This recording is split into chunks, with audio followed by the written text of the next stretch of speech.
Good morning. This is Jason Dean coming live from Film Fanatic headquarters. It is April Fools, April 1st. This is no joke, but I hope everyone's doing good. It's 10:59. It's a Wednesday morning. Pretty warm day so far.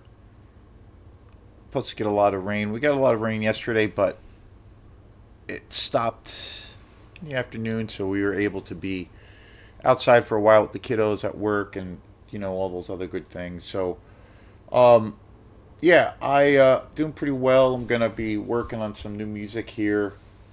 Been writing some new music for Quantum, so that's been a lot of fun. And then I made a little bit of an announcement for what it is that the band's gonna be carrying on, but as a solo project. So it'll be just me. Mike left the group about a week ago, or less than that actually, and it was a real easy kind of decision and a real easy situation. That's a I don't know, like in my experience of being in bands, there's always tons and tons of situations that I've been in, and then other musicians that I know when it comes to like breakups. I kind of feel like in a lot of ways, when you're working on a project with someone for a long time, or you're really really feeling it and you're invested in it, it's a relationship. It's a serious relationship. It can be really tough when those things end.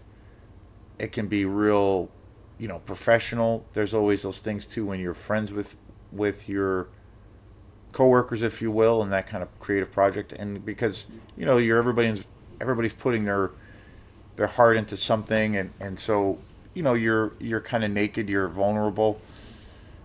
But there's a way of doing things that are where no one's feelings get pulled into the mix, and all those things. But then you have situations of where I've been in situations like that before, probably too many than not, where there is this kind of total blow up or explosion, and then that's usually how a band will break up.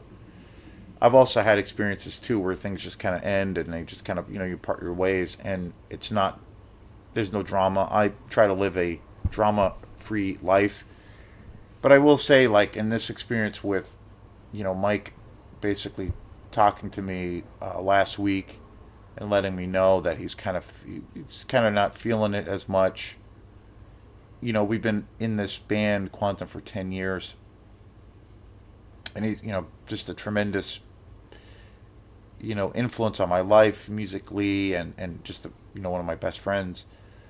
So, and I've learned so much. He's a wealth of, a well of knowledge when it comes to his experience in the music business.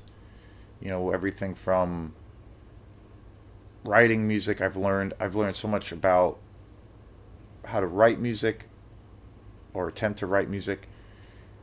Just general kind of etiquette about trying to be pretty professional when it comes to gigs, and how you try to run those kinds of shows. How you try to present yourself. Also, all again everything that entails. Whether you're booking shows or you're running your own sound. Time, like showing up to a show on time, trying to be positive, trying to not burn bridges with anyone, a club owner or fellow bandmates, trying to just keep things really positive and enthusiastic. And also when it comes to writing music, he was the key figure that really helped me as far as like just developing as a songwriter. Where he talked a lot about this whole idea that melody is key and all of those things. So as far as technically it's a breakup, but technically but I look at it as we're just kind of parting ways. It's been the best and the easiest kind of situation as far as that goes. Real amicable, real easy, and totally understandable. No stress, no aggravation, no drama. Just okay, totally understand. I appreciate the honesty. one thing we've always had in this relationship, and we've had a lot of other over the years. We've been in many many bands together, aside from Quantum. But I'd say Quantum has probably been the longest running band that we've been together, because other bands that we've been in have, been together for a few years here and there, maybe 5 years at the most, and just kind of different permutations. But I would say probably Quantum is the longest lasting band that we've had. So change happens, so you can't stop it. You just kind of adjust to it. But definitely the easiest kind of separation of us working together. So moving forward, it'll be just me. So we'll see how things pan out. So yeah, I just uploaded a show on a movie that I again was a movie that was such a big part of my childhood, and I just picked this up on DVD. I just picked the movie I'm gonna, well, the actor in the movie that I'm gonna be talking about, and that is 1986's Cobra. Such an amazing film. I just uploaded a review.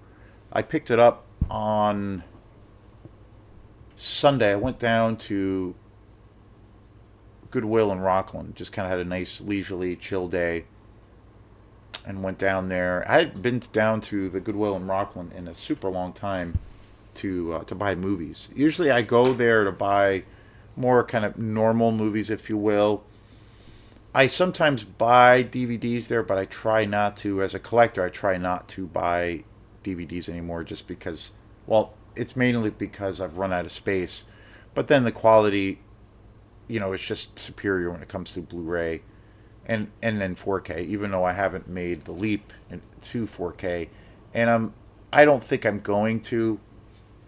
If I do, it won't be for a while, because that would entail me having to get a different and new TV and spending a bigger chunk of change than I really can, or that I really want to at this point. So, and the other thing is just, the idea of trying to buy now even more copies of the same movie that I have. Like if I bought, like I've used this as an example many times, but if I do take that leap and go into 4K, then that means, I upgrade movies that I already own. But that would mean I would now eventually own like the sixth copy of Texas Chainsaw Massacre, which is like one of my all-time favorite movies. But it's like, wow, okay, how many versions of this movie can I have? It's kind of ridiculous. It's kind of overkill. So I'm not really interested in that. When it comes to home, watching movies at home, I just want a nice, fun, good sound system. I have a good sound system here at home, and I'm really happy with the quality of most of the Blu-rays that I have. But I do make the exception, and I buy DVDs. The other night I was watching a YouTube guy, and it's a thing that really drives me crazy, and I do find it annoying, but he does, this one guy, I'm not going to mention his name. I do watch his channel. But then last night I was just like, oh, fuck this. I kind of just got tired of some of the things he was saying, and I'm like, why do I watch this? And it's not a thing of like, I don't want to live in a world where everyone has the same opinion. I love having, variety, and I know some things are not going to be for others, but it's also like, it's just kind of ridiculous. I don't know. This one guy, and again, not to go off on this tangent, but this one guy, and again, I don't really want to mention his names. He mostly reviews mostly horror films. And he's always talking about slasher movies and how much he loves slasher movies and all these things. And he's always talking about how he's always a proponent for bringing back practical effects in horror movies. Especially, he's always talking about slasher movies. But he always has this funny, weird thing. It's not really funny, but he always does this thing of where he like goes to a certain period, and then he kind of gets to this point where he's like dismissive of anything that's come before that. And then, he's not really like, I just feel like some of the things that he said last night about the slasher genre, and especially one movie in particular, which I think is one of my favorite slasher movies of all time. I just think he's kind of a poser. So I was like, I'm not going to watch his channel anymore. So I'm just like, this is stupid. But one of the other things that he does that is really annoying is that, he'll openly say that he buys all these movies and he just throws them on the table and they go on the back burner and he never watches them. And I'm kind of like, what is that about? It's about passion. It's about loving something and checking it out. It's not about posturing or like, making these really, you know, silly general ideas about movies, any movie, or movies that have come out before 1980 that they're just stupid or and just kind of being, dismissive of these movies. When it's like those movies started the genre that you always claim to say that you love, and it's like that's just like I just feel like it's really ignorant and it gets annoying.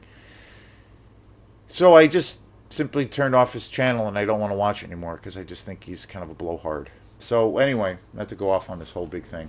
There's enough negativity in the world, and it's stupid. It's just social media garbage. So anyway, I watched, and I actually watched it twice. Cobra, blown away, just blown away by how what an amazing action film. One of the best '80s movies. It's kind of the quintessential cheesy action movie. It was put up by Canon Film Studios, which is one of my favorite studios of the '80s, '70s, late '70s and '80s. They put out, of course, all of the ninja movies, the Shokasugi films. They put out American Ninja. All of those films made Michael Dudikoff and Shokasugi into major stars. They also produced Cobra, which I did not realize. I forgot about that. So, and it totally is in step with, the whole style. You can tell when you watch, or at least I can tell when you watch a Canon film, because Canon was in existence in the '80s and they mostly made action movies and mostly all action movies, and a lot of martial arts and ninja films. That's what they're known for. They also released, which was pretty funny and it's an amazing film because of just how terrible it is. Like most of the Canon films. I mean, all of the Canon films are pretty terrible, but I totally believe that they're so bad they're good. They've released the fourth Superman film, Quest for Peace, which is just kind of a piece of garbage, but that movie just totally rules at the same time. But Cannon was known for doing these big kind of action movies, but for very little money, and just kind of really cutting the corners. And so they put out a lot of these really trashy action movies, uber low budget, and just all of these things. But they're so bad, they're fantastic. And when you compare like the Canon films, compared to say the bigger companies in America at the time, or even in Europe that were putting out action movies, you can tell because every Canon movie is just kind of really low budget and super cheesy. They got all these really cheesy one-liners, but so epic. But anyway, I watched Cobra twice, and then I was just fascinated with Brian Thompson as one of the stars in Cobra. And he plays the night slasher, who I forgot how unbelievable he is. I think Brian Thompson as the night slasher in the movie Cobra, and again, this came out in 1986. It's got to be one of the best villains ever. I mean, just so charismatic, truly frightening. There's so many epic scenes with him in the film, and I was like, man, this guy. I forgot. Again, I hadn't seen Cobra in years, and I was like, man, Brian Thompson, Jesus, he's so good in this movie. One of the best. I think he's one of the best villains ever, in period, really. And I was like, wow, okay, I gotta check his stuff out more. And then I realized, man, all of the movies that he was in is kind of staggering. And I found a really cool, which only was it was only from like a couple of years ago, but he's kind of retired. I think he's still acting, but I think he's kind of retired more or less now. But he had a huge run of movies, and I came across this really cool interview with him at a horror convention, and it was one. It's I have to say it's probably one of the best interviews I've seen in a super long time. There's barely any on this DVD, which I haven't really looked into. There aren't a whole lot of special features. I think there's a commentary track, but anyway, I was so mesmerized by Brian Johnson in this movie in Cobra that I was like, man, I have to look him up. And sorry, Brian Thompson.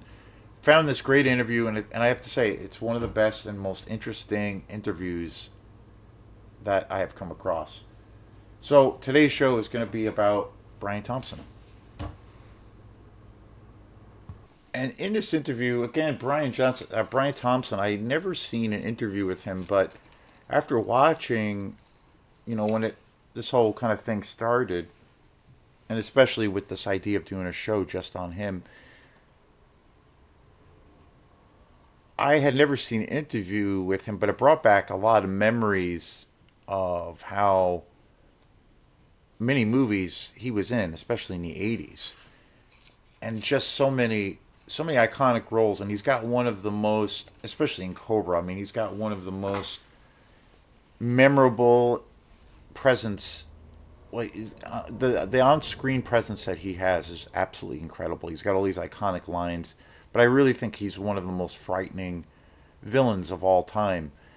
And Cobra is it's such a badass movie, but it's got so many cool elements of where, it's a straight up balls to the wall action movie, but it's got really cool elements of horror in it and also slasher. Obviously, with Brian Thompson playing the lead villain, the night slasher. The other thing that occurred to me watching Cobra was I really feel like, and I was going to talk about this in my regular review of Cobra, and I haven't seen it mentioned really in anything because I did a little bit of research. I always look up and try to do a little extra research before I do a video on a movie. And I didn't see it mentioned, but the thing that I thought was the whole night slasher thing has got to be it must have been influenced by the notorious serial killer Richard Ramirez when he wreaked havoc and kind of unleashed hell in Los Angeles or in California in the early '80s, the Night Stalker. And I'm like, this has to have been something that influenced the villain in Cobra, especially with Brian Thompson's Night Slasher. I mean, it's almost the same name. So many similarities with the kind of just the insane ideas that this cult has in the film, and a lot of interesting parallels. So I'm like, this has got to be. I would imagine that true life monster Richard Ramirez must have had that whole story and horrible thing that people went through in California must have influenced this work of fiction. So, but I hadn't seen anything or nothing about that, which I was surprised. And also during the interview with Brian Thompson, he didn't mention it. He talked a lot about Cobra, of course. It's probably his most well known role, I guess you could say. When Cobra came out, it was an interesting time. Brian Thompson was talking about where, this was a massive break for a young actor. He was up until that point, like he had a real interesting life. He was in school as a musician. He also he was a piano player. He went to college for music, and then he also was an athlete, a football player. Very physical, very imposing guy as he was, and he's got this very distinct look, and he's got this very recognizable kind of profile that you just know it's him.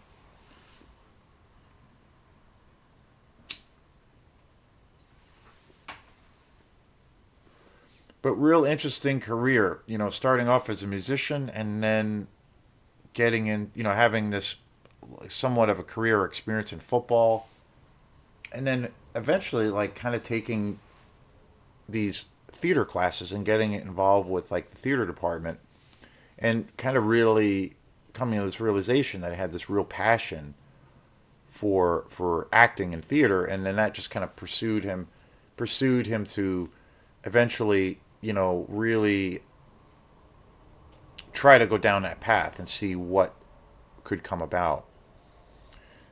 He was also cast in the very first Terminator film, and he talked about the whole audition process of when he first went in, and James Cameron was there, and he talked about he was unknown at that point, James Cameron, and he got the role, and he's only in the Terminator, I think, in the very, it's the famous scene, I believe, with the gang of kind of thugs or punks that are in the movie that get all killed by the Terminator, played by Schwarzenegger, of course, with the famous scene with Bill Paxton, and I think he is in that crew. I think that's the whole scene that he is in, which is one of the greatest scenes ever. And it's one of my favorite scenes in that movie.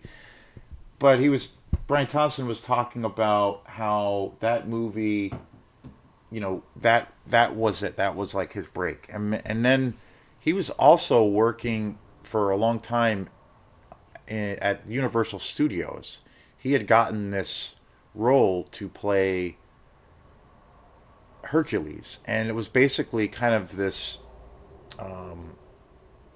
big attraction at Universal Studios, I think it was, where it was like a play, it was a show, and there was like singing and dancing involved. He was like part of this whole troupe, and he played Hercules in this production for a long time, for like I think 3 years or so, 3 to 5 years. And during that time, he was going on auditions, and was he had come across that there was an audition for this new Sylvester Stallone movie, Cobra. That Sylvester Stallone was he had he had wrote the script. It was going to be a different director, and Brian Thompson was talking about like that at that time period. Sylvester, and that was like probably 84, 85. Sylvester Stallone, and Cobra came out in 1986. But Sylvester Stallone at that time, in the mid 80s, mid to early 80s, he was the biggest star in the world. I think he was talking about how, when he was going into production, or when they were holding auditions for Cobra to put this movie together, he had just come out. Sylvester Stallone had just released, I think it was Rocky Four, and he directed that one as well and wrote it, I believe. And that movie was the biggest movie in the world. It set records. So he was like the biggest star, ever. And so Brian Thompson said about, the whole audition process, on how he had to go in. There was like numerous callbacks. And he talked about just that was the time where the biggest example for him, as far as being totally, starstruck, working with Stallone, and being in contact with Stallone, and having Sylvester Stallone call him, because he was, the biggest star on the face of the planet at that time. Like that was his prime. Even obviously Stallone went on to do many other things, but that was like everything was, all the stars were aligned.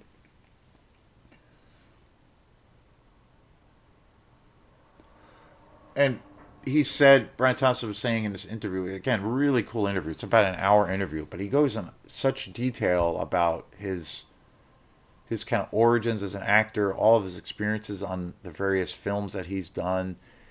It was also really interesting to see how much, you know, variety of films, even working in comedy, the comedy genre, which it's hard to picture him playing in comedies because he's such a menacing villain, especially in Cobra. But so he was talking about a lot about the process of getting eventually getting the role of the night slasher in Cobra, the lead villain. And the whole process was really long. He had to go through he had to go to many auditions, like 6 or 7, maybe 9 different auditions. And he said during the whole process, like towards the end of it, Sylvester Stallone had basically called him and said, "Hey, are you really ready to do this? Because this is going to be, this is like the big time, the big leagues. This is going to be a big movie. There's a lot riding on this movie. There's going to be pressure. Are you ready to do this?" And he also said that what he wanted to do was do a full test screen for Brian Johnson's character in the movie, and then that was going to kind of more or less determine if he got the part or not. So he said that in Cobra, again, if you haven't seen it, well, I'm sure most people have grew up watching this movie, but it had been years since I'd seen this movie, and I just loved it. I actually watched it twice this week. But it's got one of the best kind of fight scenes at at the very end between Sylvester Stallone's character Cobra and the Night Slasher, like ever. And there's all these iconic lines, and so he said that they basically Brian Johnson said that they shot that entire scene just as kind of this read through to see if it would all work. And he said that after that he got the role, and that changed his life. Like that was after that his career was never going to be the same.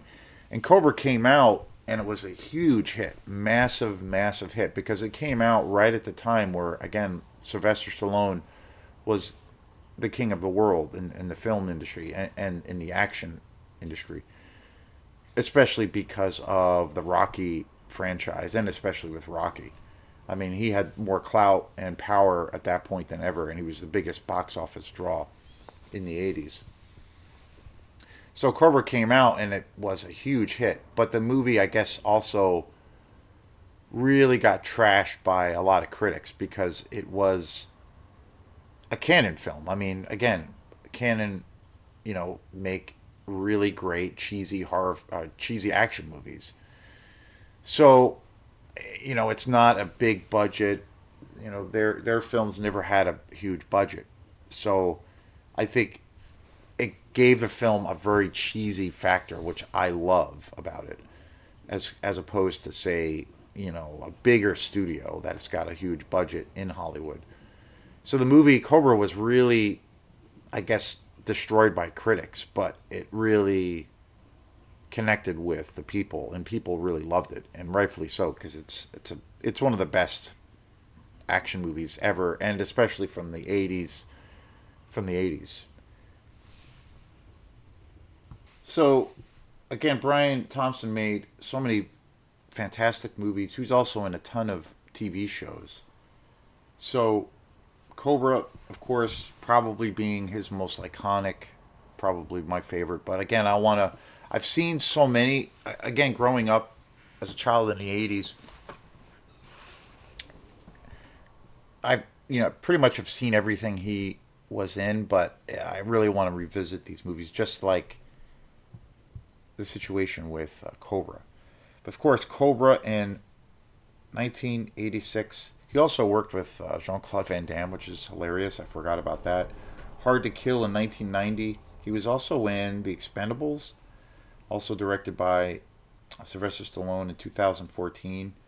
He was in The Order in 2001, also another Van Damme movie, Lionheart, in 1990. He was famously in Mortal Kombat. So that was a pretty epic movie for his career.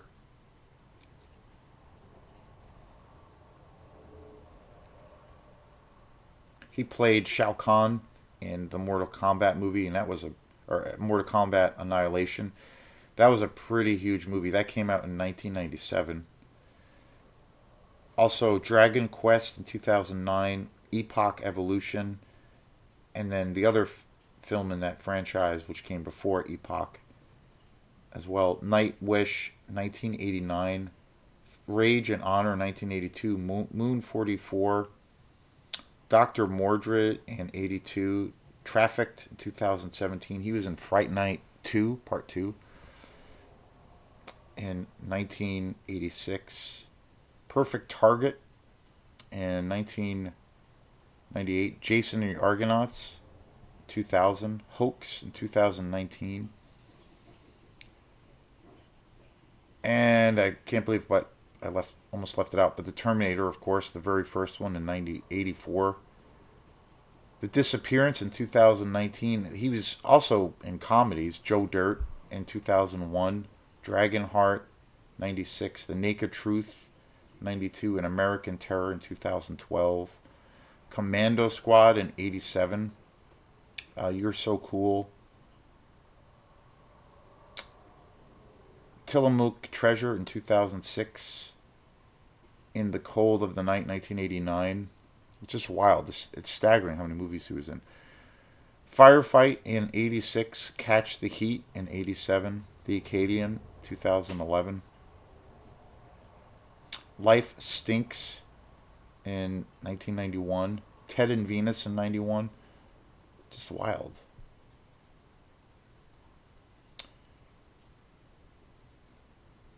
As far as TV shows go, it's wild. Like Kindred, The Embrace. I mean, there's so many. Werewolf, which was a television show from 87 to 88. Key West, 93. He was also in The X Files, famously in that wonderful series, the early seasons. He was in NCIS, which is hilarious. He was also in Baywatch briefly for a while. Star Trek, Deep Space. That series, 93 to 99, which was a longer lasting series. Just wild. Superboy in 88 to 82. Favorite Son, 1988. Yeah, Brian Thompson's the man. All kinds of movies, action to horror films, comedy, a huge career in television and as well as movies. But such a great. This interview that I came across was super cool. Again, it was an interview with him about like two years ago, so pretty recent, but really interesting. So after watching Cobra, I was like, man, I gotta dig a little bit deeper into Brian Johnson because he kind of rules. One of the best villains ever.